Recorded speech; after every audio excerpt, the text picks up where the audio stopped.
Hello, everyone. So I'm going to just read some text from the Old Kingdom so you can see a little bit of what it means. Once I've completed this text, then you'll basically be able to read it yourself. So I'm just going to read the first two columns for you. So this is from the South Burial Wall of King Unas from the Pyramid text, one of the oldest texts we have in ancient Egypt, if not in the world, for hieroglyphs. So I'm going to start here, and I'm going to work my way there, and you're going to read the hieroglyphs. So this is the Old Kingdom text. It basically is the king who enters the underworld. So this section of the wall, I've already divided. You can see here, this text, I'm just working my way over here. And basically the king is entering into the underworld, into the darkness, and he needs to be protected by Osiris. So he needs to take on Osiris. So we're just going to read a little bit of a protection spell. So basically priests are standing in front of the wall and reading this as the king is being buried or being transitioned into the afterlife. So let me just open up for you here, and I'll read to you what the first section, since we're reading right to left, the canonical version. So we're going to go this way, and we're going to work our way down. So this is, remember, this is Old Kingdom text. It's very, very, very old. So the sounds are very different or written differently from all the way to the New Kingdom to the Late Kingdom. So this is like the original hieroglyphs that you would see. A completely different language in its essence, but most of the words are still preserved. So if you see hieroglyphs here, most of them have been kept the same all the way to the New Kingdom, all the way to the Late Kingdom, all the way to the very, very Late Kingdom, even during the Roman and the Greek times. So beautiful thing about hieroglyphs is they're immutable. They haven't changed. So let's read. All right. This is the word "oh." This is an interjection. So saying, "Oh Lord, oh God, oh my friend." So this is the word "oh ha." That's what they used. So "oh," and then you have the name of Unas. This is the Old Kingdom 5th dynasty king. He has the most complete pyramid text, and here is his name, Wenis. Wen. This is the biliteral wen, W-N, wen, and then complement n, so wen, and then is, so Wenis, or Unis, or any way you want to pronounce it, but that's the king's name in a cartouche. So we're going to read. So the priest is standing there and reading this, and what does he say over here? The first thing. Now, the way I'm going to read it is the way Egyptians read it. I'm trying to say it in English, but don't worry about if I go back and forth. It's just the way the text is written. That's how hieroglyphs are. They're not written like English or French. I mean, English, where it's all straight through. It has to bounce back and forth. So here we go. So, O King Unas, and then you have, do not, this is the negative, do not you go away. So don't you go away, all right? Continuing over here. As dead. So, one more time. O King Unas, do not you go away as dead. Okay, they don't want him to go dead. Continuing here. May you go alive.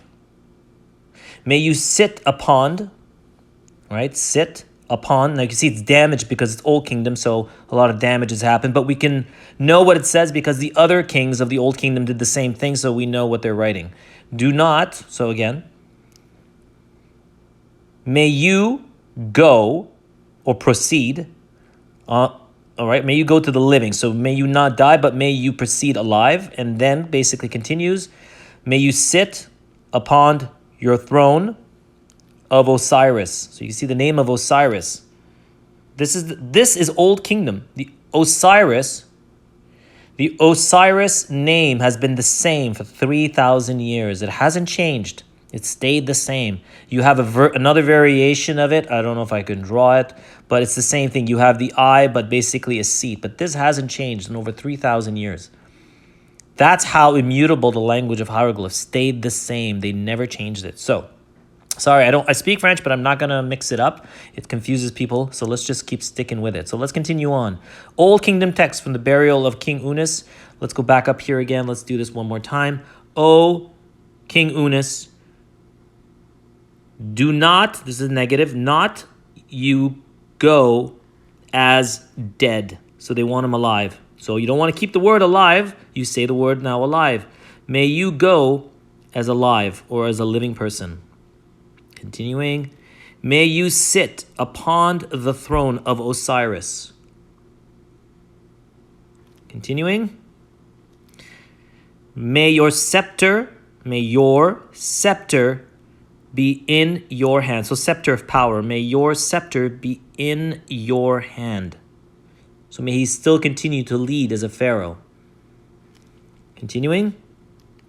May you command or give orders of words. Remember, this is the medu, right? This is the word or divine word. So the medu nichud, which became the word hieroglyphs, this is part of the word medu, which means word or words. So medu nichud, which is divine words, is the word hieroglyphs that we use today, and the Egyptians referred to it as medu nichud. So this is part of the hieroglyph word that we use from ancient times. So may you command words to the living. You can see there are many symbols here. An. When you have plural in hieroglyphs, you're denoting the plural, and this means living, multiple. Now the u, which is rare, this is from the Old Kingdom even to the Middle Kingdom. You add the u. The chick is the letter u. I can do like that. See, like the letter u, and this creates a plural. So it's complementing them, so adds the plural. So it's a lot of this ritualistic writing. All right, next column, we'll finish it up. And that'll be the end of this one.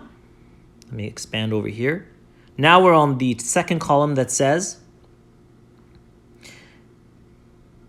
your scepter, which is of lotus bud. Now you see the lotus here. It's a lotus flower, but it's not open, so it's closed, so it's a lotus bud. So may your lotus bud scepter, right? So may your lotus bud scepter, continuing, be in, right? In, the preposition in your hands. So may the lotus bud scepter be in. So let's do this again. May your lotus bud scepter be in your hand. Okay, so they want him to have a scepter of power, and they want him to also have the lotus bud scepter in order to be able to denote the sound. So let's continue over here. We'll finish off the column. Now this repeats again. May you give, right? Command. Now the word "you" is not there, so may you give, again, words, or may you command words to, all right, those who are hidden. You can see that, hidden, or whose seats are hidden. So one more time. May you command words to those whose seats are hidden. Now, this is where we come to the point, a magical spell, where the Pharaoh is going to be connected to Atum. Atum is the ancient god of Heliopolis, who was considered the self-created, and he basically had himself created, and then they created every other god after him, so he was the first. So the Pharaoh now is going to say that he is Atum, so his whole body is Atum. So this repeats. Now they're going to say, the priests to spell and say, may, let's go over here, may your, oh, let's start actually here. May your, can you see it here? I'm just going to point it. May your arm, if you can see it, I just want to get closer here. Now your arm is Atum. So this is the word for Atum. Which I showed you the word for Osiris hasn't changed. Right over here. You see the word of Osiris hasn't changed. It's a seat with an I, which makes sit or us-ir. So usir, that's the Egyptian name for Osiris. And here is the Egyptian name for Atum, which is Tim. Not Atum, it's Tim. That's the Egyptian name. All right, let's continue. So it says, right over here, your lower arms are Atum. Your upper arms are Atum. Your body are Atum. Continuing. Over here. Over here it says, I'm not sure if we got the right one. Let's start over. Belly. Okay, back. That's right. So belly or body. So over here it says your belly is Atum. Your back is Atum. Continuing over here. Wait, let's see. Atum, your back is Atum. That's right. And then we continue here. Your rear or your buttocks are Atum. Your legs are Atum. Continuing. And finally, your face is not Atum, but what is it? Anubis. Why is his whole body a tomb, but only his face is Anubis? Now, this is a great question, and a lot of Egyptologists have assumptions, but most of the reasons why is because, remember, this is Old Kingdom. This is way before Osiris became a very prominent god of ancient Egypt. So Anubis is still considered a very ancient god long before Osiris became very powerful. So to have the face of Anubis, which was considered the face of the dead at the time, okay, he was basically represented to have that face was to be able to enter the underworld as a dead being, not as a living, but as a dead. May he go alive out of the dead. Remember, he's going into the underworld, so he has to look like a dead person in order to be able to fit in. Kind of. This is how they saw it, but that's just an academic guess based on the text. We don't have a full-on reason. So that's it, everybody. I'm not going to go too much into detail. I just wanted to read to you the first two columns of the south burial wall of King Unas from the Old Kingdom, which is one of the oldest pyramid texts, or just text in general, that we have in ancient Egypt. And much of this text is copied over to the Book of the Dead, which we later get in the middle to the New Kingdom.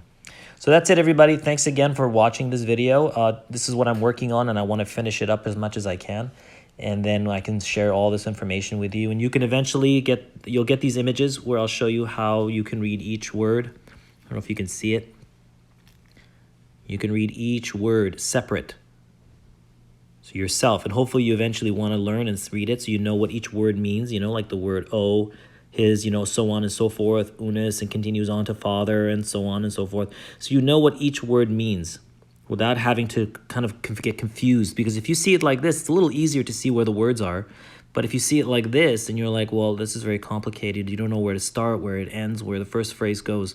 But once you see it like this, it'll make it easier for you to see, well, which way it goes. And I'll mark everything on top, so you'll know where to start and where to go, and where everything ends and where it stops. In the Old Kingdom text, just a couple things here. I'll show you the even-bit markers. They didn't do that later on for some reason. They did it in some tombs, but they eventually added divisional markers so you can actually read. If I can just show you that one last thing, and then I'll be done. Oh, right over here. Right there. You see that? This is a division. So this helps you know that the sentence ends there and it starts over here.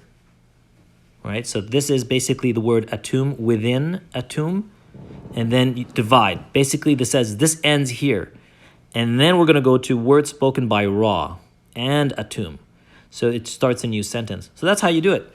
Anyways, guys, so there it is. Thanks for watching. We'll share this for you when it's done. I still have a few more to do of these. It'll probably take about a week. But then I'll share everything with you guys, and you'll be able to read it yourself and enjoy it. Thanks again for watching. Take care, and all the best.